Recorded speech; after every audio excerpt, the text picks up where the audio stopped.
देखिए, हड़प्पा शहर में जो नालों का निर्माण है, तो नालों का निर्माण आपको जैसे फ़ोटो दिख रहा है, मोहनजोदड़ो की नाली है, जिसका एक प्रवेश द्वार आपको यहाँ पर दिख रहा है।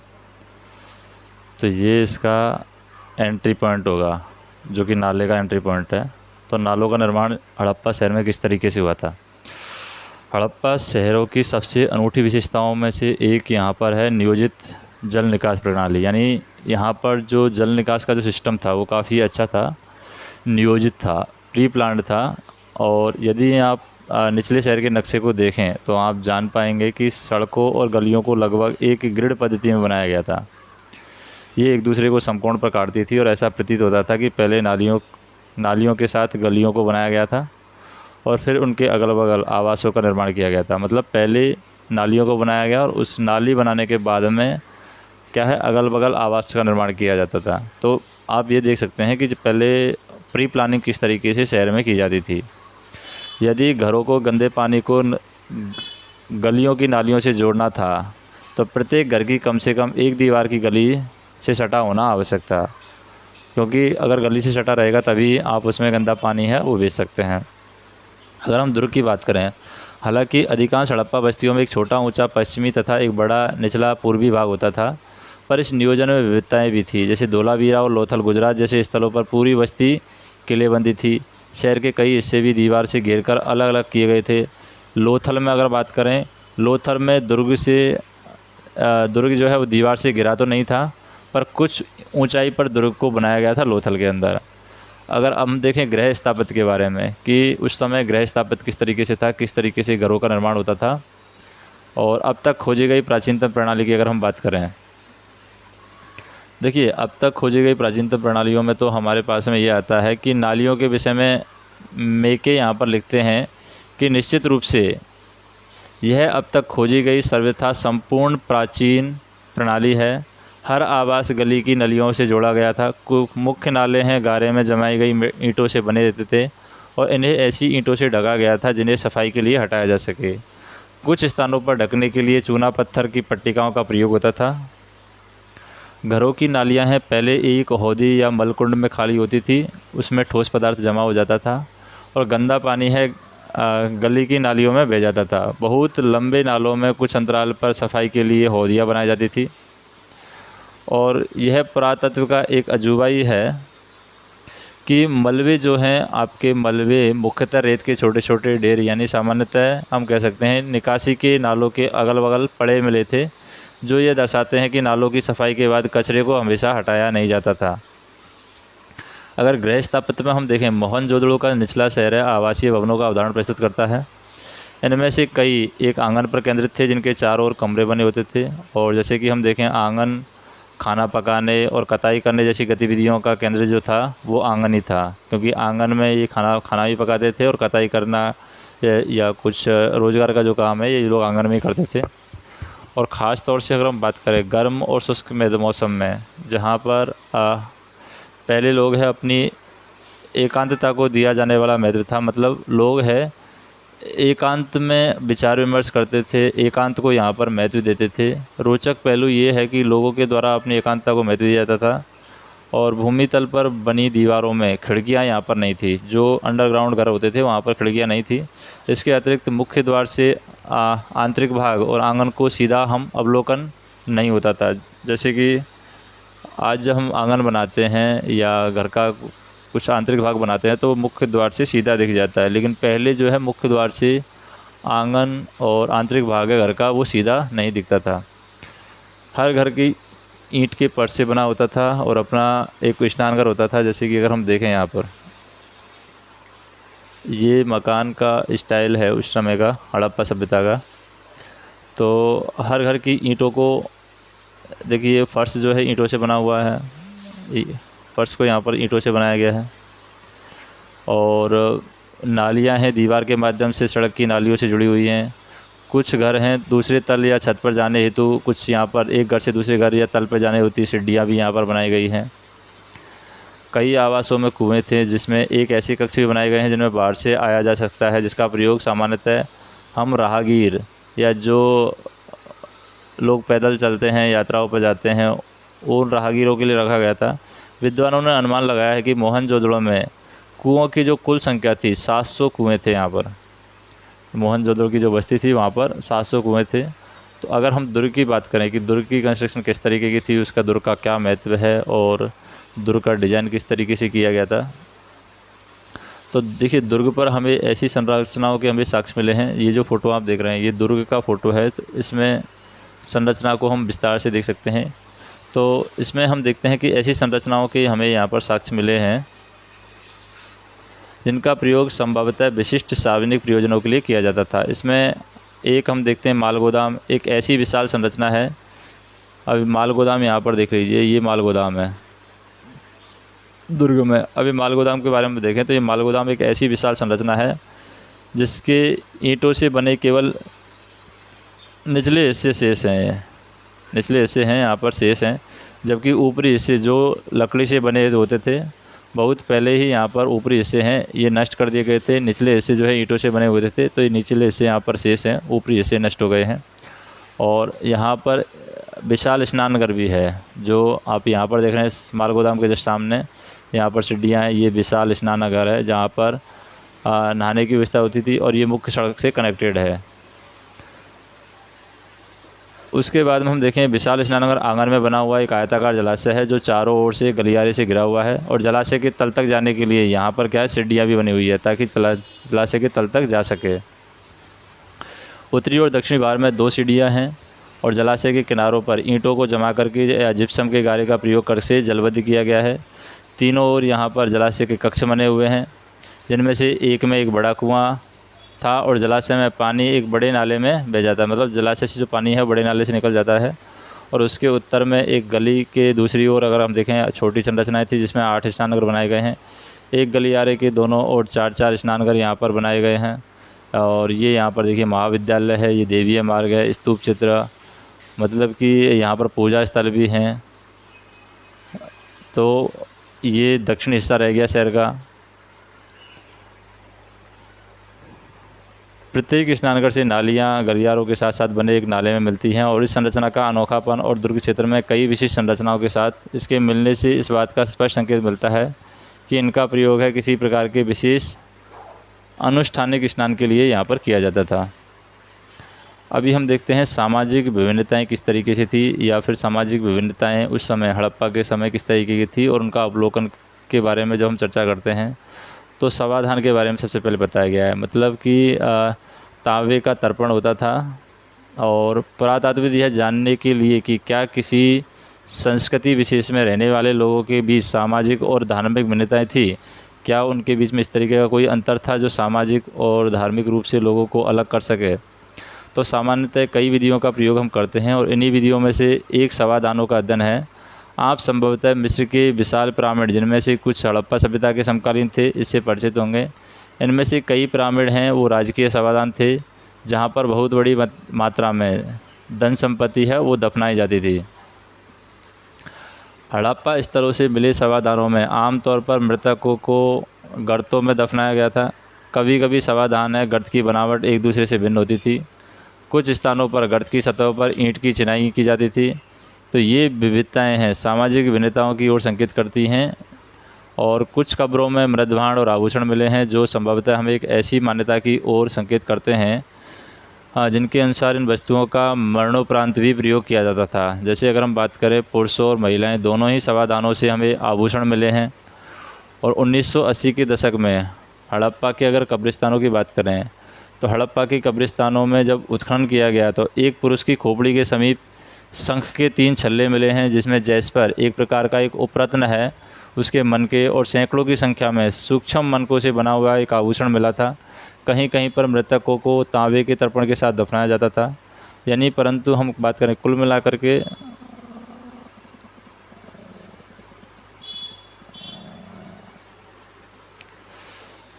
तो यहाँ पर जैसे धन संपत्ति है वो सबके पास में मिली है।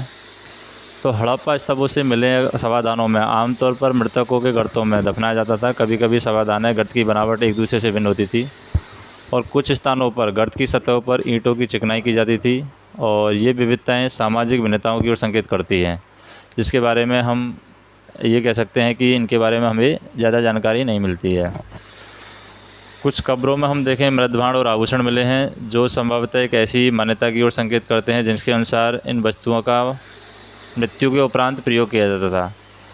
अब जैसे कई जगह पर हड़प्पा सभ्यता में जो लोग मरे थे या जिन लोगों को दफनाया गया था, उनके पास में बहुमूल्य रत्न भी यहाँ पर दफनाए गए थे। तो उनका ये विश्वास था कि मरणों के उपरांत भी ये चीज़ें हैं उनके काम आती हैं। तो इसलिए क्या है, बहुमूल्य जो रत्न या आभूषण थे उनको भी ये लोग साथ दफना देते थे। अब विलासिता की वस्तुओं की खोज किस तरीके से हुई, क्योंकि धीरे धीरे है इंसान विलासिता की ओर गया।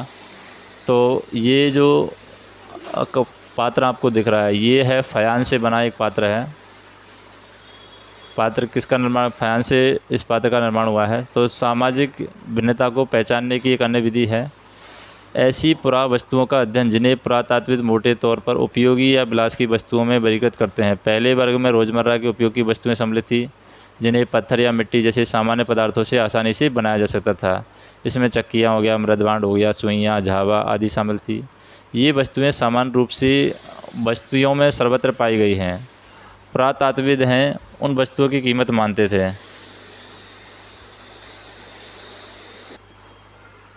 तो देखिए, जैसे जैसे यहाँ पर विलासिता की वस्तुएं आती हैं, तो इसमें जब विलासिता की वस्तुएं आती हैं तो ये वस्तुएं सामान्य रूप से बस्तियों में सर्वत्र पाई गई हैं। पुरातात्विद उन वस्तुओं को कीमती मानते हैं और दुर्लभ हो अथवा महंगी, स्थानीय स्तर पर अनुपलब्ध पदार्थों से अथवा हम कह सकते हैं जटिल तकनीकों से बनी होती हैं। और इस प्रकार हम देखते हैं कि फायांस, जो कि एक घिसी हुई रेत या बालू या फिर चिपचिपे पदार्थ के मिश्रण को पकाकर बनाया गया पदार्थ है। इसके छोटे पात्र संभवतः कीमती माने जाते हैं, क्योंकि इनको बनाना कठिन है, और जब इनको बनाते हैं तो ये विलासिता की वस्तुओं में चले जाते हैं। तो अगर हम बात करें लोगों के द्वारा सावधानीपूर्वक अधिकांशतः पात्र जैसे कि घड़ों में रखी हुई वस्तुओं के लिए प्रयुक्त किया जाता है, और ये संचय आभूषणों के हो सकते हैं या फिर धातु कर्मियों के द्वारा पुनः प्रयोग के लिए संभाल कर रखी गई धातुओं के। यदि किसी कारणवश मूल स्वामियों ने इन्हें पुनः प्राप्त नहीं किया तो ये तब तक अपने स्थान पर ही रहते हैं जब तक कि कोई पुरातात्विद इन्हें खोज नहीं निकालता। स्थिति और भी जटिल तब हो जाती है जब हमें रोज़मर्रा के प्रयोग की जैसे तकलियाँ, जो फैंस जैसे दुर्लभ पदार्थ से बनी मिलती हैं, क्या हम उनका वर्गीकरण उपयोगी या फिर विलास की वस्तुओं के रूप में कर सकते हैं। तो वस्तुएं हैं दो तरीके की होती हैं, एक तो उपयोगी वस्तुएं होती हैं और एक जो वस्तु होती है वो विलासिता की वस्तु होती है। तो ये हमें डिसाइड करना होता है कि कौन सी वस्तु उपयोगी है और कौन सी वस्तु है वो विलासिता की वस्तु के अंदर आती है। यदि हम ऐसी पुरावस्तुओं के वितरण का अध्ययन करें, जो हम पाते हैं कि महंगे पदार्थों से बनी दुर्लभ वस्तुएं सामान्यतः मोहनजोदड़ो और हड़प्पा जैसी बड़ी बस्तियों में केंद्रित हैं, और छोटी बस्तियों में ये बिरले ही मिलती हैं। उदाहरण के लिए हम बात करें फायान से बने लघु पात्र, जो संभवतः सुगंधित द्रव्यों के पात्रों के रूप में प्रयुक्त होते हैं, ये अधिकांशतः मोहनजोदड़ो और हड़प्पा से मिले हैं और कालीबंगन जैसी छोटी बस्तियों से बिल्कुल नहीं मिले हैं। सोना भी दुर्लभ अथवा हम कह सकते हैं आज की तरह कीमती था। हड़प्पा स्थलों से मिले सभी जो स्वर्ण आभूषण है वो हमें संचयों से प्राप्त होते हैं। फिर हम बात करते हैं शिल्प उत्पादन के विषय में, मतलब शिल्प उत्पादन के विषय में हमें जानकारी कहाँ से मिलती है। देखिए, शिल्प उत्पादन में हमने देखा था सबसे पहले चंदूहड़ो, जैसे यहाँ पर आप देख सकते हैं, इसमें एक जगह है चंदूहड़ो। मानचित्र कहाँ गया, ये वाला मानचित्र। अब इसमें हम देखें चंदूहड़ो, ये जो जगह आपको दिख रही है यहाँ पर, कौन सी जगह है ये, चंदूहड़ो। ये चंदूहड़ो यहाँ पर मोहनजोदड़ो, ये मोहनजोदड़ो का 125 हेक्टेयर की तुलना में एक बहुत छोटी 7 हेक्टेयर की बस्ती है। ये जो बस्ती है ये 7 हेक्टेयर की बस्ती है ओनली, 125 हेक्टेयर, क्योंकि मोहनजोदड़ो की बस्ती है वो 125 हेक्टेयर की है, लेकिन ये जो बस्ती है चंदूहड़ो ये सिर्फ 7 हेक्टेयर की बस्ती है, जो पूरी तरीके से शिल्प उत्पादन में संलग्न थी। और शिल्प कार्यों में मनके बनाना, शंख की कटाई, धातु कर्म, मोहर निर्माण और बाँट बनाना, ये सभी सम्मिलित हैं। मनकों के निर्माण में प्रयुक्त पदार्थों की विविधता उल्लेखनीय है और कार्लिनियन सुंदर लाल रंग के होते हैं, जैस्पर, स्फटिक, क्वार्टज और सेल खड़ी जैसे पत्थर, तांबा, कांसा और सोने जैसी वस्तुएं या धातुएं हैं, अथवा शंख है, फायांस है और पक्की मिट्टी है। सभी का प्रयोग मनके बनाने में होता है। कुछ मनके 2 या 2 से अधिक पत्थरों को आपस में जोड़ करके बनाए जाते थे, और कुछ है वो सोने के टॉप वाले पत्थर के होते थे, और इनके कई आकार होते थे, जैसे चक्राकार हो सकता है, बेलनाकार हो सकता है, ढोलाकार हो सकता है, या फिर हो सकता है खंडित भी हो सकता है। तो ये इस तरीके के आकार यहाँ पर होते थे। अब जैसे मनके बनाने की टेक्निक थी, मनके बनाने की तकनीक में जो प्रयुक्त पदार्थ है उसमें भिन्नता थी। जैसे कि सेल खड़ी है, सेल खड़ी में एक बहुत ही मुलायम पत्थर होता था, वो उस पर आसानी से कार्य किया जाता था।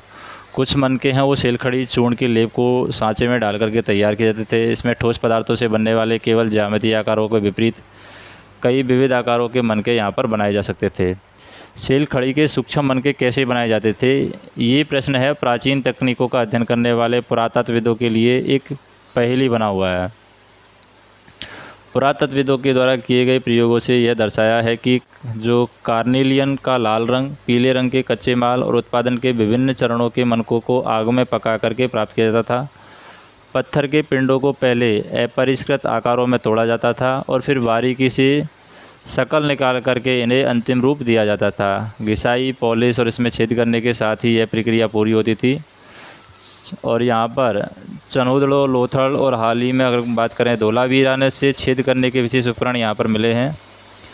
जैसे हम बात करें नागेश्वर और बालाकोट को हम चिन्हित कर सकते हैं। नागेश्वर और बालाकोट में क्या हुआ है, नागेश्वर और बालाकोट में हम देखें कि ये दोनों ही बस्तियाँ हैं वो समुद्र तट के समीप में थी, क्योंकि ये दोनों वस्तुएं हैं समुद्र तट के नज़दीक थी, नागेश्वर और बालाकोट। और ये संग से बनी वस्तुएं जिसमें चूड़ियाँ हैं, करछियाँ हैं, पच्चीकारी है, ठीक है, ये सारी चीज़ें यहाँ पर आती थी। और इनके निर्माण के लिए विशिष्ट केंद्र थे जहाँ से यह माल है दूसरी बस्तियों तक ले जाया जाता था। और इसी प्रकार से यह संभव है कि जैसे चंदूहड़ हो गया, लोथल से तैयार माल है, जैसे मनके हो गए, ये मोहनजोदड़ो या हड़प्पा जैसे बड़े शहरी केंद्रों तक ये लाए जाते थे। अगर उत्पादन केंद्रों की पहचान की बात करें कि उत्पादन केंद्र कौन कौन से हैं और कहाँ कहाँ पर उत्पादन होता था, तो देखिए उत्पादन केंद्रों में शिल्प उत्पादन के केंद्रों की पहचान के लिए पुरातात्विक सामान्यतः प्रस्तर पिंड, पूरे शंख, तावा इसके जैसे कच्चा माल, औजार, अपूर्ण वस्तुएं, त्याग दिया गया माल और कूड़ा करवट, इन सबको यहाँ पर ढूंढते थे। यहाँ तक कि कूड़ा करकट शिल्प कार्य के सबसे अच्छे संकेतकों में से एक है। उदाहरण के लिए अगर हम बात करें, यदि वस्तुओं के निर्माण के लिए शंख अथवा पत्थर को काटा जाता था तो इन पदार्थों के टुकड़े हैं कूड़े के रूप में उत्पादन के स्थान पर फेंक दिए जाते थे। कभी कभी बड़े बेकार टुकड़ों को छोटे आकार के वस्तुएं बनाने के लिए प्रयोग किया जाता था, परंतु बहुत छोटे टुकड़ों को कार्यस्थल पर ही छोड़ दिया जाता था। ये टुकड़े इस ओर संकेत करते हैं कि छोटे विशिष्ट केंद्रों के अतिरिक्त मोहनजोदड़ो, हड़प्पा जैसे बड़े शहरों में भी शिल्प उत्पादन का कार्य किया जाता था। अब माल प्राप्त करने से संबंधी, जैसे माल को प्राप्त करना है तो माल प्राप्त करने संबंधी कुछ नीतियाँ भी यहाँ पर बनाई गई थी। जैसे कि स्पष्ट है कि शिल्प उत्पादन के लिए कई प्रकार के कच्चे माल का प्रयोग होता था। हालांकि कुछ जैसे कि मिट्टी स्थानीय स्तर पर उपलब्ध थे, कुछ अन्य जैसे पत्थर, लकड़ी, धातु या जलोढ़ मैदान है बाहर के क्षेत्रों से मंगाने पड़ते थे। बैलगाड़ियों के मिट्टी से बने खिलौनों के प्रतिरूप संकेत करते थे और सामान और लोगों के लिए स्थल मार्गों के द्वारा परिवहन एक महत्वपूर्ण साधन था। संभवतः सिंधु और उसकी उपनदियों के बगल में बने नदी मार्गों के साथ साथ तटीय मार्गों का भी यहाँ पर प्रयोग होता था। अभी उपमहाद्वीप और उसके आगे से आने वाले माल की अगर हम बात करें, हड़प्पावासी है शिल्प उत्पादन हेतु माल प्राप्त करने के लिए कई तरीके अपनाते थे। उदाहरण के लिए उन्होंने नागेश्वर और बालाकोट में जहाँ शंख आसानी से उपलब्ध था बस्तियाँ स्थापित थी। ऐसे ही कुछ अन्य पुरास्थल जो कि सुदूर अफ़गानिस्तान में सोर्तगई, जो अत्यंत कीमती माने जाने वाले नीले रंग के पत्थर है, वो लाजवर्द मणि के सबसे अच्छे स्रोत के निकट स्थित था। लोथल जो कि कार्नेलियन जो कि गुजरात में भड़ोच, और आप बात करेंगे सेलखड़ी, सेलखड़ी क्या है दक्षिणी राजस्थान उत्तरी गुजरात से, और धातु राजस्थान के स्रोतों के निकट स्थित है। कच्चा माल प्राप्त करने के लिए एक अन्य नीति थी राजस्थान के खेतड़ी आंचल यानी तांबे के लिए और दक्षिणी भारत सोने के लिए जैसे क्षेत्रों में अभियान भेजना था। इन अभियानों के माध्यम से स्थानीय समुदायों के साथ संपर्क स्थापित किया जाता था। इन इलाकों में यदा कदा मिलने वाले हड़प्पाई पुरावस्तुएं जैसे कि संपर्कों के संकेतक, खेतड़ी क्षेत्र में मिले साक्ष्यों को पुरातात्विदों ने गैंडेश्वर और जोधपुरी संस्कृति का नाम दिया है। और इस संस्कृति के विशिष्ट मृदभांड हड़प्पाई मृदभांडों से भिन्न थे और यहाँ तांबे की वस्तुओं की असाधारण संपदा मिली है। और ऐसा संभव है कि इस क्षेत्र के निवासी जो हैं वो हड़प्पा सभ्यता के लोगों को तांबा यहाँ पर बेचते थे। अब जैसे यहाँ पर ये मानचित्र अगर आप देखेंगे तो मानचित्र में आप देखेंगे मेसोपोटामिया कहाँ पर है। ये हड़प्पा सभ्यता और पश्चिम हड़प्पा सभ्यता कहाँ कहाँ पर मिली है उसके बारे में जानकारी देता है और पश्चिम एरिया के बारे में जानकारी देता है। जैसे कि यहाँ पर देखें मेसोपोटामिया मेसोपोटामिया है, उरुक और उर है, दिलमुन है, मगान है, ये रसाल जनेज है इधर, ये सुतकांगड़ेश्वर है, मेलुहा, लोथल, हड़प्पा, तूरान, अलिंडेपे, ये कैस्पियन सागर हो गया। तो देखिए होता क्या था कि सुदूर क्षेत्रों से संपर्क, जैसे दूर के क्षेत्रों से संपर्क इस तरीके से मिला है क्योंकि हड़प्पा में भी ओमान एक जगह है, ओमान में हड़प्पाई बर्तन हमें मिला है ओमान में। तो ओमान कितनी दूर हो गया ये, तो देखिए हाल ही में कुछ पुरातात्विक खोजें इंगित करती हैं कि तांबा संभवतः अरब प्रायद्वीप के दक्षिण पूर्वी छोर पर स्थित ओमान से लाया जाता था। जो तांबा है वो कहाँ से लाया जाता था, ओमान से लाया जाता था। और राजनीतिक विश्लेषक दर्शाते हैं कि ओमानी तांबे और हड़प्पाई पुरावस्तुएं दोनों से निकल के अंश मिलते हैं जो दोनों के साझा उद्भव की ओर संकेत करते हैं। संपर्क के और भी संकेत मिलते हैं और एक विशिष्ट प्रकार के पात्र है, अर्थात हम कह सकते हैं एक बड़ा हड़प्पाई मर्तबान जिसके ऊपर काली मिट्टी की एक मोटी परत चढ़ाई गई है, ओमानी स्थलों से मिला है। ऐसी मोटी परतें तरल पदार्थों के रिसाव को रोक देती हैं और हमें यह नहीं पता कि इन पात्रों में क्या रखा जाता था, पर यह संभव है कि हड़प्पा सभ्यता के लोग हैं इसमें रखे सामान का ओमानी तांबे से विनिमय करते थे। अगर हम और भारतीय इतिहास के और तथ्य देखें और कुछ विषय देखें तो 3वीं शताब्दी में ईसा पूर्व में दिनांकित मेसोपोटामिया के लेखों में मगान, जो कि संभवतः ओमान के लिए प्रयुक्त नाम था, इस क्षेत्र में तांबे के आगमन के संदर्भ मिलते हैं। और यह रोचक बात यह है कि मेसोपोटामिया के स्थलों से मिले तांबे से भी निकल के अंश मिले हैं। लंबी दूरी के संपर्कों की ओर संकेत करने वाली अन्य पुरातात्विक खोजों में हड़प्पाई मोहरें, बाट, पासे और मनके शामिल हैं। और इस संदर्भ में यह देखना महत्वपूर्ण है कि मेसोपोटामिया के लेख है दिलमुन यानी कि बहरीन द्वीप, मगान, मेलुहा और संभवतः हड़प्पाई क्षेत्र के लिए प्रयुक्त शब्द से क्षेत्रों से संपर्क की हमें जानकारी मिलती है। यह लेख है जिसे मेलुहा से प्राप्त कुछ उत्पादों का उल्लेख करते हैं, जैसे कार्निलियन, लाजवर्द मणि, तांबा, सोना और विभिन्न प्रकार की लकड़ियां हैं। जैसे मेलुहा के विषय में एक मेसोपोटामिया मिथक ये बताता है कि तुम्हारा पक्षी हजा पक्षी हो, उसकी आवाज़ राजप्रसाद में सुनाई दे। कई पुरातात्विदों का मानना है कि हजा पक्षी मोर था। क्या यह नाम उसे अपनी आवाज़ से मिला था? ऐसा संभव है कि ओमान, बहरीन, मेसोपोटामिया से संपर्क सामुद्रिक मार्ग से हो, मेसोपोटामिया से संपर्क हो सकता है कि समुद्री मार्ग से हो। और यहाँ पर यह भी हो सकता है कि मेसोपोटामिया के लेख मेलुहा को नाविकों का देश कहा जाता है। और इसके अतिरिक्त हम मोहरों पर जहाज़ों और नावों के चित्रांकन भी यहाँ पर पाते हैं। जैसे अगर हम देखें, जैसे कि मेसोपोटामिया की आपको यहाँ पर मिल जाएगी। मेसोपोटामिया में एक विशिष्ट बेलनाकार मोहर यहाँ पर आपको मिलती है मेसोपोटामिया की, परंतु इस पर बना कुबड़दार वृषभ का चित्र सिंधु क्षेत्र से लिया गया है। ये कुबड़दार वृषभ का चित्र है, ये सिंध कहाँ से लिया गया है? सिंधु क्षेत्र से लिया गया है। जबकि ये मोहर कहाँ की है? मेसोपोटामिया की मोहर है ये। और उसी के साथ में हम नीचे देखें तो नीचे देखिए यहाँ पर बहरीन से मिली गोलाकार फारस की खाड़ी है। इस प्रकार की मोहर पर कभी कभी हड़प्पाई चित्र मिलते हैं। और रोचक तथ्य यह है कि दिलमुन की स्थानीय बाट हड़प्पाई मानक का अनुसरण करते हैं और नाव के चित्र वाली भी मोहर यहाँ पर मिलती है। अब जैसे मोहरे, लिपि और बाट के बारे में बात करें, ये प्राचीन सूचना पट के अक्षर हैं, मतलब कि सूचना जब देते थे ये लोग तो यहाँ पर इस तरीके की सूचना यहाँ पर दी जाती थी।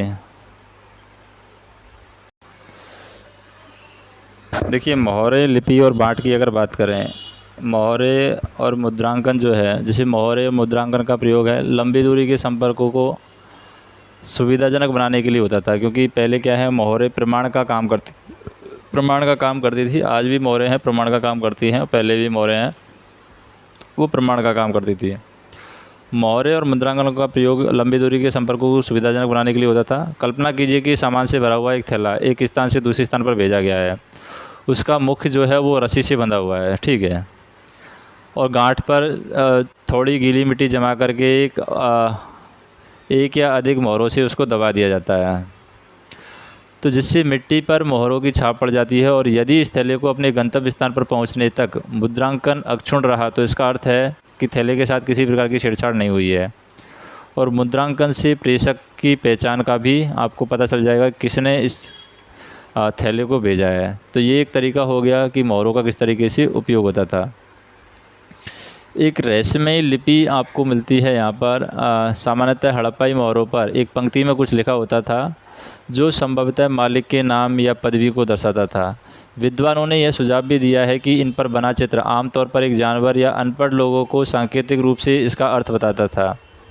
अधिकांश अभिलेख संक्षिप्त हैं। सबसे लंबे अभिलेख में लगभग 26 चिन्ह हैं। हालांकि यह लिपि आज तक पढ़ी नहीं जा सकी है, पर निश्चित रूप से वर्णमाला है जहाँ पर प्रत्येक चिन्ह एक स्वर अथवा एक व्यंजन को दर्शाता नहीं थी, क्योंकि इनमें चिन्हों की संख्या कहीं अधिक थी। लगभग चिन्हों की जो संख्या थी वो थी 375 जो चिन्ह थे। जैसे हमारी वर्णमाला में तो 26 ही अंक हैं, यहाँ पर चिन्ह थे 375 से 400 तक।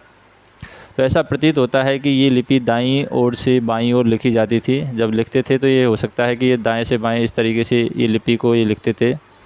दाईं ओर से बाईं ओर ये लिपि लिखी जाती थी, क्योंकि कुछ मोहरों पर दाईं ओर चौड़ा अंतराल था और बाईं ओर संकुचित था, जिससे लगता है कि उत्कीर्ण से दाईं ओर लिखना आरंभ किया और बाद में बाईं ओर स्थान कम पड़ गया हो। अब हम उन विभिन्न प्रकार की वस्तुओं को देखते हैं जिन पर लिखावट मिली है।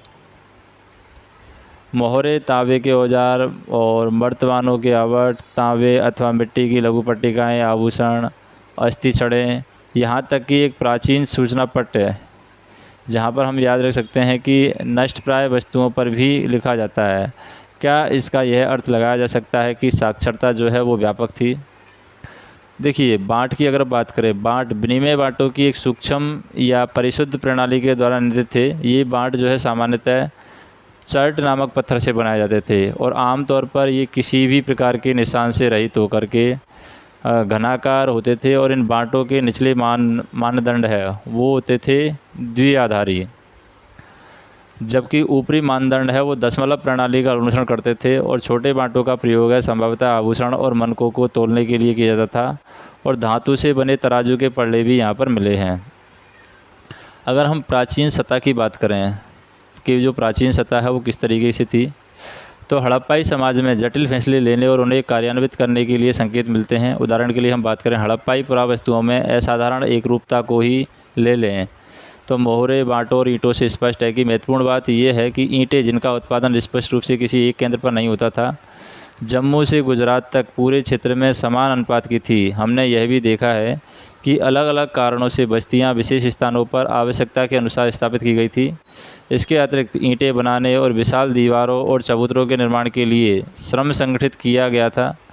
अगर प्रसाद और शासक की बात करें, देखिए प्रसाद और शासक में सत्ता के केंद्र और सत्ताधिकारी प्रसाद और शासक में सत्ता के केंद्र और सत्ताधिकारी लोगों के विषय में पुरातात्विक विवरण हमें कोई त्वरित उत्तर नहीं देते हैं। पुरातत्वविदों ने मोहनजोदड़ो में मिले एक विशाल भवन को एक प्रसाद की संज्ञा दी थी, जिसमें संबंध में कोई भव्य वस्तुएं नहीं मिली, और एक पत्थर की मूर्ति को पुरोहित राजा की संज्ञा यहाँ पर दी गई थी।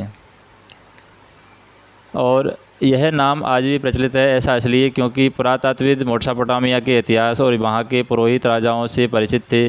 यही समानताएं उन्हें सिंधु क्षेत्र में भी ढूंढने को मिलती हैं, लेकिन हम देखेंगे कि हड़प्पा सभ्यता को अनुष्ठानिक प्रथाएं अभी तक ठीक प्रकार से समझी नहीं जा सकती, और न ही यह जानने का साधन उपलब्ध है कि क्या जो लोग इस अनुष्ठान का निष्पादन करते हैं उन्हीं के पास राजनीतिक सत्ता होती है। कुछ पुरातत्वविद इस मत के हैं कि हड़प्पाई समाज में शासक नहीं थे, सभी को सामाजिक स्थिति समान थी। दूसरे पुरातत्वविद यह मानते हैं कि यहाँ कोई एक नहीं बल्कि कई शासक थे, जैसे मोहनजोदड़ो। देखिए, प्रसाद और शासक में हम देखें सत्ता के केंद्र में सत्ताधारी लोगों के विषय में पुरातात्विक विश्लेषण हमें कोई तुरंत उत्तर नहीं देते हैं। पुरातत्वविदों ने मोहनजोदड़ो से मिले एक विशाल भवन को एक प्रसाद की संज्ञा दी है, परंतु इससे संबंध कोई भव्य वस्तुएं हमें यहाँ पर नहीं मिली हैं। एक पत्थर की मूर्ति को पुरोहित राजा की संज्ञा दी गई है, और यह राजा आज भी प्रचलित है। ऐसा इसलिए है क्योंकि पुरातत्वविद मेसोपोटामिया के इतिहास और वहाँ के पुरोहित राजाओं से परिचित थे, और यही सामान्यताएं उन्हें सिंधु क्षेत्र में भी ढूंढी हैं। लेकिन जैसा कि हम देखेंगे कि हड़प्पा सभ्यता की अनुष्ठानिक प्रथाएं अभी तक ठीक प्रकार से समझी नहीं जा सकी हैं, और न ही यह जानने का साधन उपलब्ध है क्या जो लोग इन अनुष्ठानों का निष्पादन करते थे उन्हीं के पास राजनीतिक सत्ता होती थी। कुछ पुरातात्विदों ने इस मत के और हड़प्पाई समाज में शासक नहीं थे, सभी को सामाजिक स्थिति समान थी। दूसरे पुरातात्विद यह मानते थे कि यदि कोई एक नहीं बल्कि कई शासक थे, जैसे मोहनजोदड़ो, हड़प्पा आदि के अपने अपने अलग अलग राजा होते थे। कुछ और यह तर्क देते हैं कि एक ही राज्य था, जैसा कि पुरावस्तुओं में जो सामान्यताएं मिलती हैं उसमें नियोजित वस्तुओं के साक्ष्य, ईंटों के आकार में निश्चित अनुपात और बस्तियों के कच्चे माल के स्रोतों के समीप संस्थापित होने से स्पष्ट होता है। अभी तक की स्थिति में अंतिम परिकल्पना सबसे युक्तिसंगत प्रतीत होती है, क्योंकि यह कथाचित संभव नहीं लगता कि पूरे के पूरे समुदाय के द्वारा इकट्ठे ऐसे जटिल निर्णय लिए और कार्यान्वित किए जाते हैं। अब सभ्यता के अंत की अगर हम बात करें, सभ्यता का अंत में आप देख सकते हैं, जैसे कि अरब सागर की अगर बात करें सभ्यता के अंत में, देखिए ये झूकर है, झूकर के बाद में ये सिंधु स्वात आ जाएगा, सिंधु स्वात, और यहाँ पर सवाधान आ जाएगा, उत्तरवर्ती सिसवल आ जाएगा। तो ये अरब सागर में हम देखें कि ये उत्तर हड़प्पा के क्षेत्र हैं। उत्तर हड़प्पा में आपका झूकर आ गया, सिंधु आ गया, स्वात आ गया, सवाधान एच आ गया, उत्तरवर्ती सिसवल आ गया। तो सभ्यता का अंत किस तरीके से हुआ, क्या रीज़न रहा कि सभ्यता का अंत हो गया, और सभ्यता के अंत के बाद में आक्रमण के साक्ष्य हमें कहाँ मिले, हड़प्पा सभ्यता की खोज किस तरीके से हुई, वो सारी चीज़ें हम देखेंगे वन बाई वन। लेकिन अभी तो हमें ये देखना है कि सभ्यता का अंत किस तरीके से हुआ।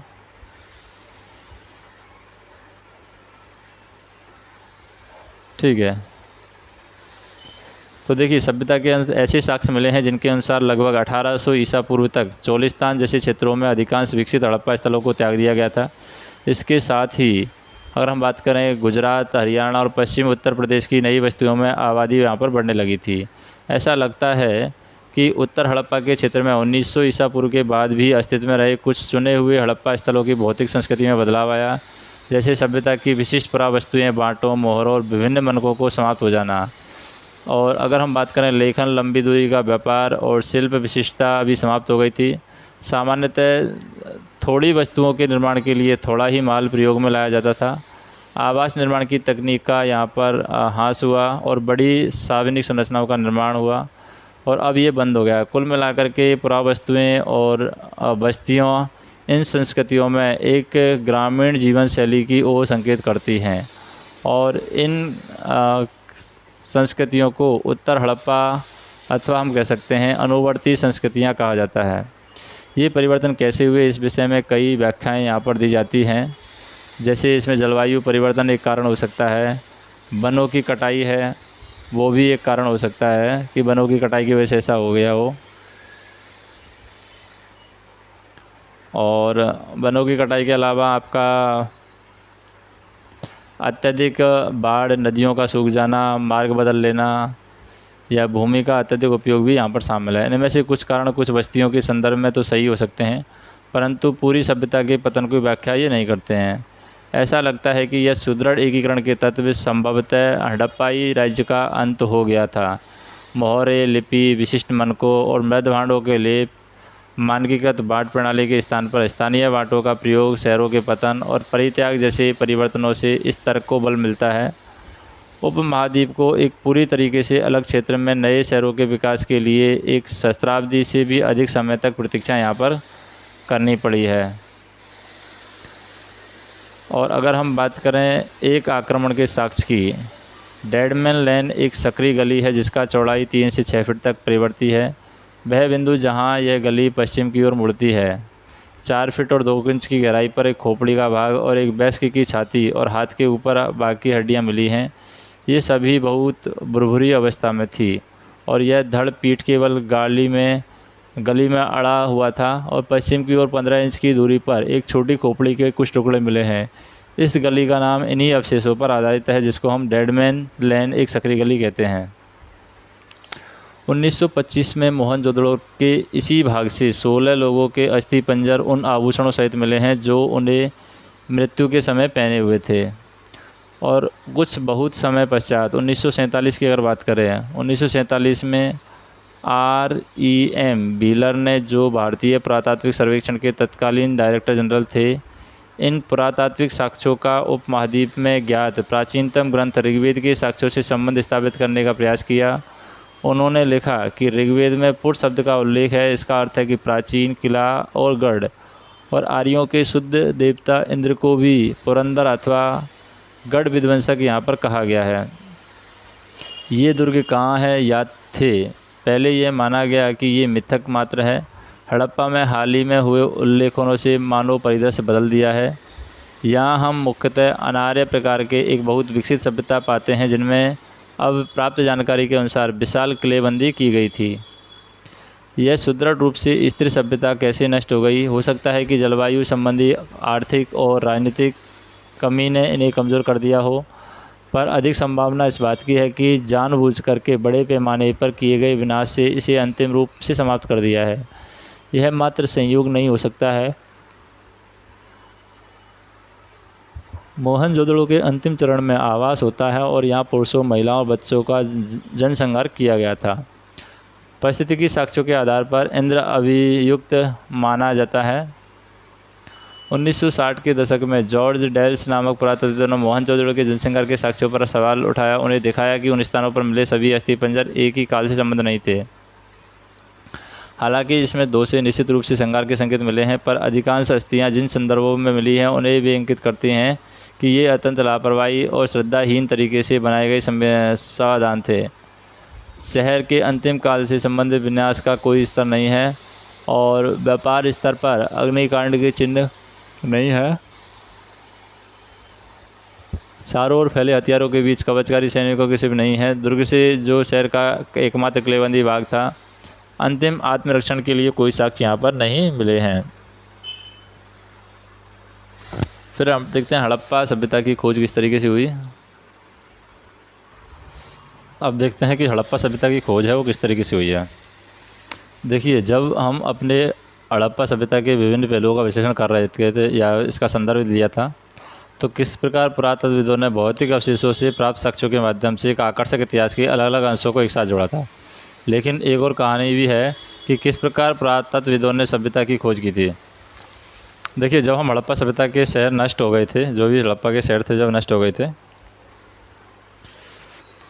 तो धीरे धीरे उनके विषय में सब कुछ भूल गए थे। जब लोगों ने इस क्षेत्र में हजारों साल बाद रहना आरंभ किया, तो वे यह नहीं समझ पाए कि बाढ़ या मिट्टी के कटाव के कारण या खेत की जुताई के समय या फिर खजाने के लिए खुदाई के समय यदाकदा धरती की सतह पर आने वाली अपरिचित पुरावस्तुओं का अर्थ लगाया जाए या नहीं। कनिंघम के भ्रम की अगर हम बात करें, कनिंघम का भ्रम क्या कहता है? देखिए, जब भारतीय पुरातात्विक सर्वेक्षण के पहले डायरेक्टर जनरल कनिंघम ने 19वीं शताब्दी के मध्य में पुरातात्विक उत्खनन आरंभ किए, तब पुरातात्विद अपने अन्वेषणों के मार्गदर्शन के लिए लिखित स्रोत जैसे साहित्य और अभिलेख का प्रयोग अधिक पसंद करते थे। जहाँ तक कि कनिंघम की मुख्य रुचि थी आरंभिक ऐतिहासिक लगभग 6वीं शताब्दी ईसा पूर्व से 4वीं शताब्दी ईसा पूर्व तक उनके बाद के कालों से संबंधित पुरातत्व भी थे। आरंभिक बस्तियों की पहचान के लिए उन्होंने 4वीं से 7वीं शताब्दी ईसा पूर्व के बीच उपमहाद्वीप में आए चीनी बौद्ध तीर्थयात्रियों के साथ छोड़े गए वृत्तांतों का प्रयोग किया। कनिंघम ने अपने सर्वेक्षण के दौरान किए गए अभिलेखों का संग्रहण, प्रलेखन और अनुवाद भी किया है। उत्खनन के समय वे ऐसी पुरावस्तुओं को खोजने का प्रयास करते थे जो उनके विचार में सांस्कृतिक महत्व की थी।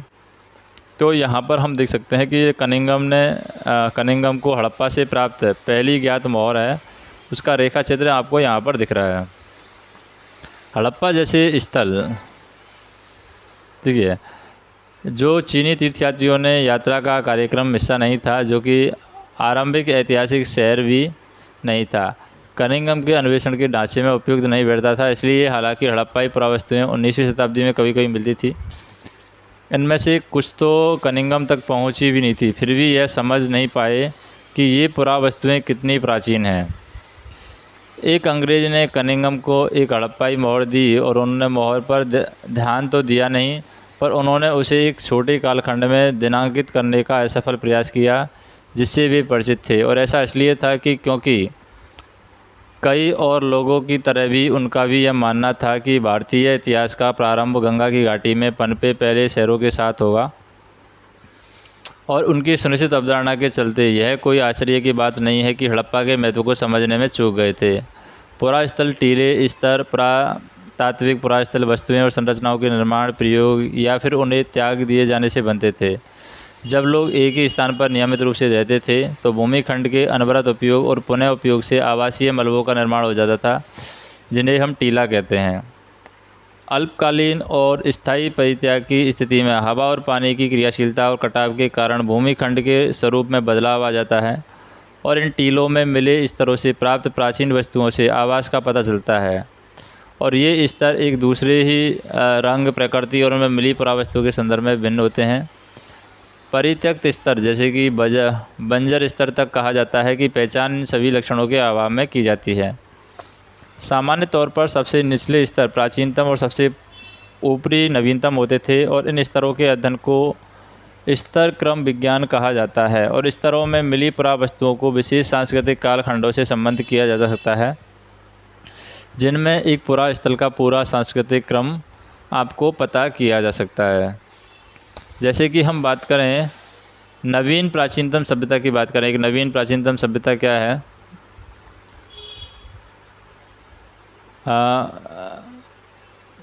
जैसे नवीन प्राचीनतम सभ्यता से पहले हम ये देख लेते हैं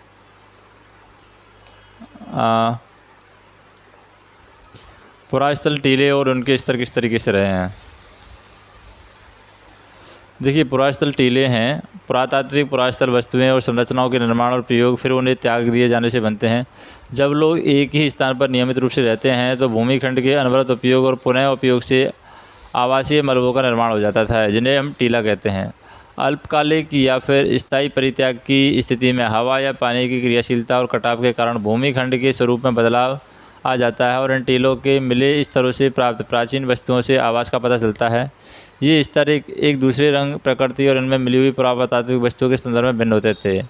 परित्यक्त स्तर, जिन्हें हम बंजर स्तर कहा जाता है, इनकी पहचान इन सभी लक्षणों के अभाव में की जाती है। सामान्य तौर पर सबसे निचले स्तर प्राचीनतम और सबसे ऊपरी स्तर नवीनतम होते थे और इन स्तरों के अध्ययन को स्तर क्रम विज्ञान कहा जाता था और स्तरों में मिली पुरावस्तुओं के विशेष सांस्कृतिक कालखंडों से संबंध किया गया, जिनमें एक पुरास्थल का पूरा सांस्कृतिक क्रम का पता किया गया था। अब जैसे एक नवीन प्राचीनतम सभ्यता की बात करें, कालांतर में जैसे 20वीं शताब्दी के आरंभिक वर्षों या दशकों में दयाराम साहनी जैसे पुरातत्वविदों ने हड़प्पा में मोहरे खोज निकाली थी, जो निश्चित रूप से आरंभिक ऐतिहासिक स्तरों से कई अधिक प्राचीन स्तरों से संबंधित थी। अब इनके महत्व को समझा जाने लगा है और अन्य पुरातात्विक रखालदास बनर्जी जो थे, एक अन्य पुरातात्विक थे रखालदास बनर्जी, इन्होंने हड़प्पा से मिली मोहरों के समान मोहरें मोहनजोदड़ो से खोज निकाली हैं, जिससे अनुमान लगाया गया है कि ये दोनों पुरास्थल एक ही पुरातात्विक संस्कृति के भाग थे। इन्हीं खोजों के आधार पर 1974 में भारतीय पुरातात्विक सर्वेक्षण के डायरेक्टर जनरल जॉन मार्शल ने पूरे विश्व के समक्ष सिंधु घाटी में एक नवीन सभ्यता की खोज की घोषणा की। जैसे कि SN. Rao the story of Indian archaeology में लिखते हैं कि मार्शल ने भारत को जहां पाया उन्हें 3000 वर्ष पीछे छोड़ा था। ऐसा इसलिए था क्योंकि मेसोपोटामिया के पुरास्थलों में हुए उत्खननों से हड़प्पा पुरास्थलों पर मिली मोहरें जैसी हैं, पर यहाँ पर पहचानी भी नहीं की जा सकती हैं। इस प्रकार विश्व को न केवल एक नई सभ्यता की जानकारी मिली, पर यह भी कि मेसोपोटामिया भी समकालीन था। भारतीय पुरातात्विक सर्वेक्षण के डायरेक्टर जनरल के रूप में जॉन मार्शल का कार्यकाल वास्तव में भारतीय पुरातत्व में एक व्यापक परिवर्तन का काल था। वे भारत में कार्य करने वाले पहले पेशेवर, अगर हम बात करें, वे पहले पेशेवर पुरातात्विक थे और वे यूनान और कीट में अपने कार्यों का अनुभव भी लाए थे। हालांकि अधिक महत्वपूर्ण बात यह है कि कनिंघम की तरह भी उन्हें भी आकर्षक खोजों में दिलचस्पी थी, पर उनमें दैनिक जीवन की पद्धतियों को जानने की यहाँ पर उत्सुकता थी। मार्शल पुरास्थल के स्तर विन्यास की तरह अनदेखा कर पूरे टीले को समान परिणाम वाली नियमित क्षैतिज इकाइयों के साथ साथ उत्खनन करने का प्रयास करते थे। इसका यह अर्थ हुआ कि अलग अलग स्तरों से संबंध होने पर भी एक इकाई विशेष से प्राप्त सभी पुरावस्तुओं को सामूहिक रूप से वर्गीकृत कर दिया जाता था।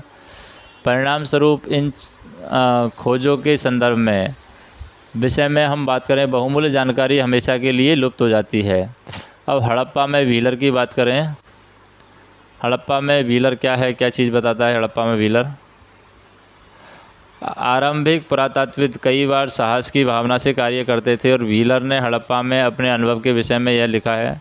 मुझे याद आता है कि 1944 की एक गर्म रात को पुरातात्विक सर्वेक्षण के एक नवयुक्त डायरेक्टर जनरल के रूप में अपने स्थानीय मुस्लिम अधिकारी के साथ हड़प्पा नामक एक छोटे से रेलवे स्टेशन से एक गहरे बालू के रास्ते पर 4 मील की तांगे की सवारी कर वे प्राचीनतम स्थलों के टीले जैसे कि चांद की रोशनी से अवलोकित थे।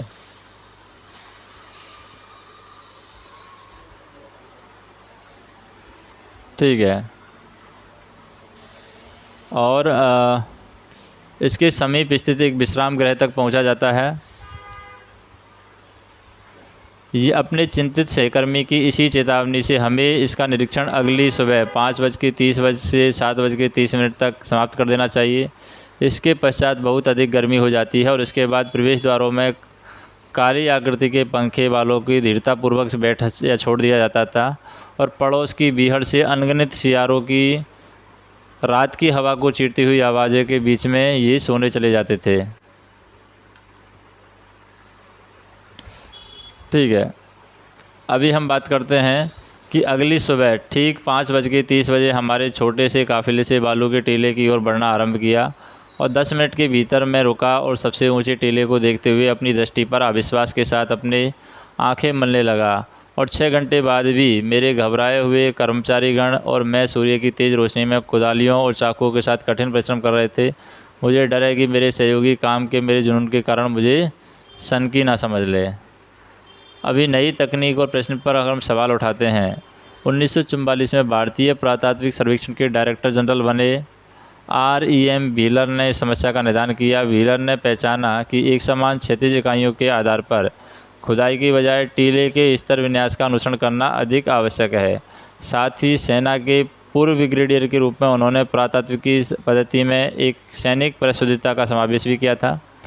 हड़प्पा सभ्यता की भौगोलिक सीमाओं का आज भी राष्ट्रीय सीमाओं से बहुत छोटा या कोई संबंध नहीं है, लेकिन उपमहाद्वीप के विभाजन और पाकिस्तान के बनने के पश्चात सभ्यता के प्रमुख स्थल अब पाकिस्तान के क्षेत्र में हैं। इसी कारण से भारतीय पुरातत्वविदों ने भारत में पुरास्थलों को चिन्हित करने का प्रयास किया है और कच्छ में हुए व्यापक सर्वेक्षण में कई हड़प्पाई बस्तियां प्रकाश में आई हैं और पंजाब और हरियाणा में किए गए अन्वेषणों में हड़प्पा स्थलों की सूची में कई और नाम भी जुड़ गए हैं। हालांकि कालीबंगन, लोथन, राखीगढ़ी और हाल ही में हुआ धोलावीरा की खोज, वहाँ कुछ अन्वेषण उत्खनन इन्हीं प्रयासों के हिस्सा थे और नए अन्वेषण अब भी यहाँ पर जारी हैं। तो यहाँ पर कुछ पुरातत्वविद हैं आमतौर पर सांस्कृतिक उपक्रम का पता लगाने के इच्छुक रहते थे, वहीं कुछ और है विशेष पुरास्थलों की भौगोलिक स्थिति के पीछे निहित कारणों को समझने का प्रयास करते थे और वे पुरावस्तुएं रूपी निधि से भी जूझते थे और उनकी संभावित उपयोगिता को समझने का यहाँ पर प्रयास करते थे। 1980 के दशक से हड़प्पाई पुरातत्व में अंतर्राष्ट्रीय स्तर पर भी रुचि लगातार बढ़ती रही है और हड़प्पा और मोहनजोदड़ो दोनों ही स्थानों पर उपमहाद्वीप के और विदेशी विशेषज्ञ संयुक्त रूप से कार्य करते रहे हैं और वे आधुनिक वैज्ञानिक तकनीकों का प्रयोग करते हैं, जिसमें मिट्टी हो सकता है, पत्थर हो सकता है और धातु की वस्तुएं, वनस्पति और जानवरों के अवशेष प्राप्त करने हेतु सतह का अन्वेषण, साथ ही उपलब्ध साक्ष्य के हर सूक्ष्म टुकड़े का विश्लेषण यहाँ पर किया जाता है और ये अवशेषण जो है भविष्य में रोचक परिणामों की आशा दिलाते हैं। अतीत को जोड़ करके पूरा करने की जो समस्याएं हैं, अतीत को किस तरीके से जोड़ा जाता था, किस तरीके से इसको पूरा किया जाता था, उसकी अगर हम बात करें तो देखिए, जैसा कि हमने देखा है कि हड़प्पाई लिपि से इस प्राचीन सभ्यता को जानने में कोई मदद नहीं मिलती है, बल्कि ये भौतिक साक्ष्य हैं जो पुरातत्वविदों को हड़प्पाई जीवन को ठीक प्रकार से पुनर्निर्मित करने में सहायक होते हैं। ये वस्तुएं हैं मृदभांड, औजार, आभूषण, घरेलू सामान भी हो सकती है, कपड़ा, चमड़ा, लकड़ी और सरकंडे जैसे जैविक पदार्थ सामान्यतः सड़ जाते हैं। विशेष रूप से उष्णकटिबंधीय क्षेत्रों में जो वस्तुएं बच जाती हैं वे हैं पत्थर, पक्की मिट्टी और धातु। अब यह भी याद रखना आवश्यक है कि केवल टूटी हुई अर्थात अनुपयोगी वस्तुएं ही फेंकी जाती थी, अन्य वस्तुएं संभवतः पुनः चक्रित की जाती हो। परिणाम स्वरूप जो बहुमूल्य वस्तुएं अक्षत अवस्था में मिलती हैं या तो वे अतीत में खो गई हैं या फिर संचयन के पश्चात कभी दोबारा प्राप्ति ही नहीं की गई। अन्य शब्दों में कुछ खोजें प्रारूपिक के बजाय संयोगिक भी होती हैं।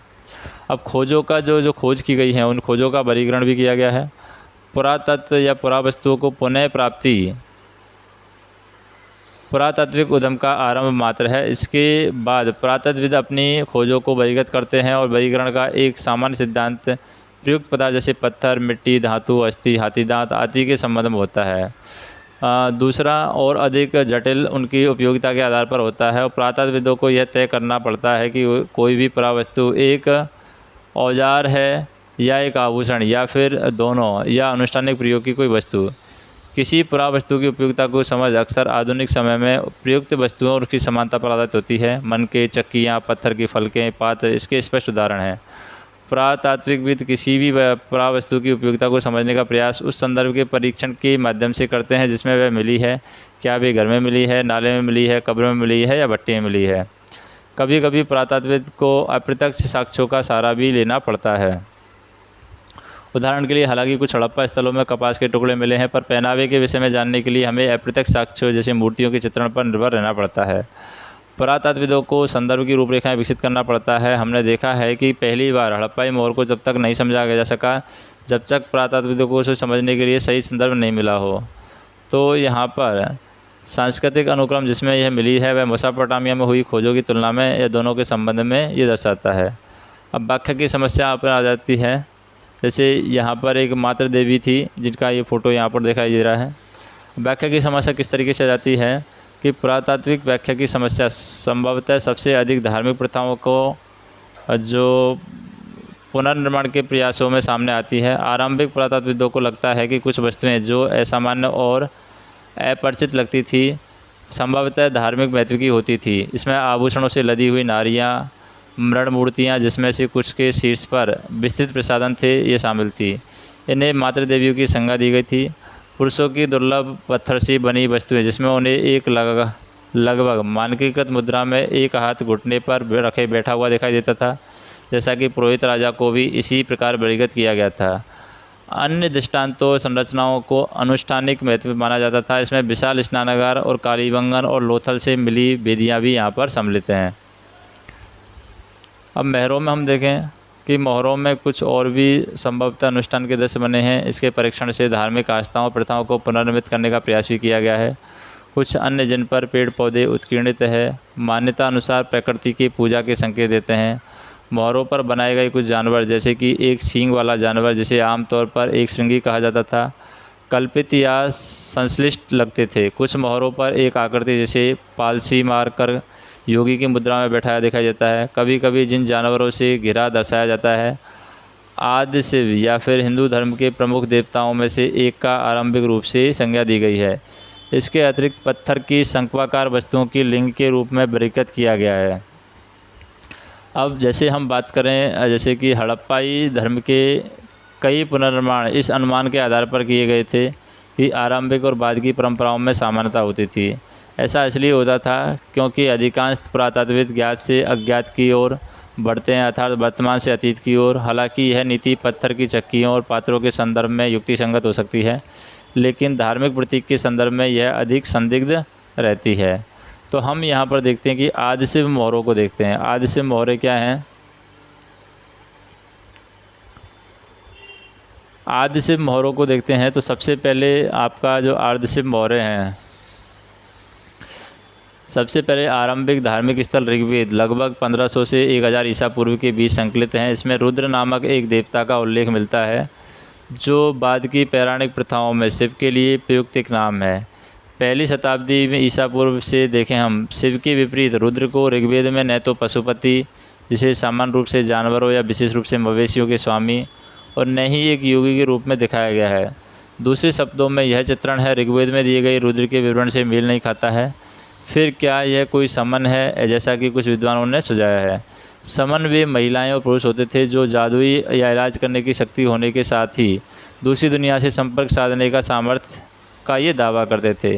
तो इतने दशकों में हुए पुरातात्विक कार्यों की क्या उपलब्धि है हड़प्पाई अर्थव्यवस्था के बारे में अब हमारी जानकारी कुछ बेहतर है। हम सामाजिक भिन्नताओं की गुत्थी सुलझाने में सफल हुए हैं और सभ्यता की कार्यप्रणाली के विषय में हमारी जानकारी कुछ बड़ी है। सच में यह स्पष्ट नहीं है कि लिपि के पढ़े जाने की स्थिति में हम कितना जान पाते हैं। यदि हमें एक द्विभाषिक अभिलेख मिलता है तो हड़प्पा निवासियों के द्वारा बोली जाने वाली भाषाओं के विषय में प्रश्नों पर संभवतः विराम लग सकता है। कई पुनर्निर्माण अभी भी संदिग्ध बने हुए हैं। क्या विशाल स्नानागार एक अनुष्ठानिक संरचना थी या साक्षरता कितनी व्यापक थी? हड़प्पाई कब्रिस्तान की सामाजिक भिन्नताएं कम क्यों दिखाई देती हैं? स्त्री पुरुष संबंधों में जुड़े प्रश्न भी अनुत्तरित हैं। क्या महिलाएं मृदबाण बनाती थी या फिर केवल उन्हें रंगने का कार्य करती थी जैसा कि आजकल दूसरे शिल्पकर्मियों के कार्य थे? नारी मृण मूर्तियों को क्या उपयोग था? हड़प्पा सभ्यता के संदर्भ में स्त्री और पुरुष संबंध से जुड़े पहलुओं पर भी बहुत कम विद्वानों ने अन्वेषण किए हैं और यह इस भविष्य में होने वाले कार्य के पूरी तरीके से एक नया क्षेत्र था। जैसे मोहरे या फिर लिंग की बात करें, मोहरे और लिंग के में क्या है, सबसे आरंभिक उत्खननों में से एक है मेके। इसी पत्थर के विषय में यह कहते हैं कि लाजवर्द मणि जैस्पर, चालसेडेनी तथा अन्य पत्थरों से बने छोटे आकार के धातुओं को शंकुओं जो सुंदरता की तरह से और लिए जाते हैं। 2 इंच से कम ऊंचाई के लिंग में माना गया है कि दूसरी तरफ यह संभव है कि इसका प्रयोग पट्टों पर खेले जाने वाली खेलों में होता है। और फिर यहाँ पर कालक्रम की थोड़ा सा बात कर लेते हैं कि जैसे कि सबसे पहले क्या आता था, निम्न पुराण पाषाण आया था। निम्न पुराण पाषाण के बाद में मध्य पाषाण आया था 80,000 साल पहले, 20 लाख वर्ष पहले का है वर्तमान से पूर्व, 20 लाख साल पहले। निम्न महापुरा पाषाण था। फिर मध्य पुरा पाषाण 80,000 साल पहले, 35,000 साल पहले उच्च पुरा पाषाण, और मध्य पाषाण 12,000 साल पहले, 10,000 है नव पाषाण यानी आरंभिक कृषक या पशुपालक हो जाएगा। 6,000 ताम्र पाषाण, तांबे का पहली बार प्रयोग हुआ था। और 2600 ईसा पूर्व हड़प्पा सभ्यता और आरंभिक लोकथल महापाषाण समाधान आ जाएगा। आरंभिक ऐतिहासिक काल है 600 से 400 ईसा पूर्व आ जाएगा। हड़प्पाई पुरातत्व के विकास और उनके प्रमुख चरण देखें। 1875 में आपका आ गया हड़प्पाई मोहर और कनिंघम की रिपोर्ट 1875 में। 1921 में माधव स्वरूप यबत्स द्वारा हड़प्पा में उत्खनन के आरंभ। 1946 में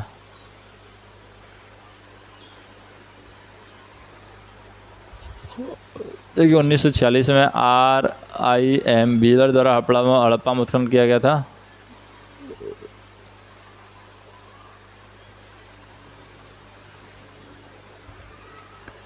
और 1955 में SR राव द्वारा लोथल में खुदाई की आरंभ की। BBR VK थापर के नेतृत्व में कालीबंगा उत्खनन का प्रारंभ किया। और 1974 में MLR मुकल द्वारा बहावलपुर में अन्वेषण की गारंटी दी। 1980 में जर्मन इतालवी संयुक्त दल द्वारा मोहनजोदड़ो में सतह अन्वेषणों का आरंभ किया गया और अमेरिकी दल का हड़प्पा के उत्खननों में आरंभ किया गया और RS बिष्ट द्वारा धोलावीरा में उत्खननों का प्रारंभ करवाया।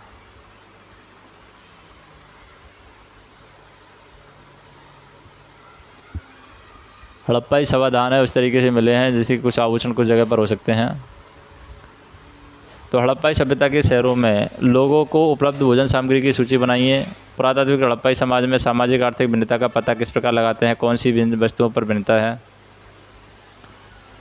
क्या आप इस तथ्य से सहमत हैं कि हड़प्पा सभ्यता के शहरों की जल निकासी प्रणाली नगर योजना की ओर संकेत करती है और अपने उत्तर के कारण बनती है? हड़प्पा सभ्यता में मनके बनाने के लिए प्रयुक्त पदार्थों की सूची बनाइए और कोई भी एक प्रकार का मनका बनाने की प्रक्रिया का वर्णन कीजिए। उसका वर्णन के सब किस प्रकार रखा जाए, उसमें समीप कौन सी वस्तुएं रखी हैं, क्या शरीर पर कोई परावस्तु हैं, क्या इनमें कंकाल के लिंग का पता चलता है, ये सारी चीज़ें हैं। मोहनजोदड़ो में कुछ विशेषताओं का वर्णन भी मिलता है। हड़प्पा सभ्यता में शिल्प उत्पादन के लिए आवश्यक कच्चे माल की सूची बनाई है और इसमें किस प्रकार प्राप्त किए जाते हैं वो हम देख लेते हैं। पुरातत्वविद किस प्रकार के अतीत का पुनर्निर्माण करते हैं? हड़प्पाई समाज में शासकों के द्वारा किए जाने वाले संभावित कार्यों की यहाँ पर भी हम क्या है पता कर सकते हैं, चर्चा कर सकते हैं क्या हो सकता है। तो बाकी हम नेक्स्ट वीडियो में देखेंगे राजा, किसान और नगर यानी आरंभिक राज्य और अर्थव्यवस्थाएँ किस तरीके से रही हैं, वो हम नेक्स्ट वीडियो में देखेंगे।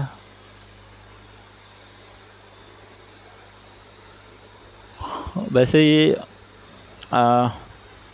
128 पेज का है, 40वां पेज 30 पेज तो हो गया है। तो नेक्स्ट वीडियो में देखेंगे, बाकी चीज़ें हैं वो हम नेक्स्ट वीडियो में देखेंगे। धन्यवाद।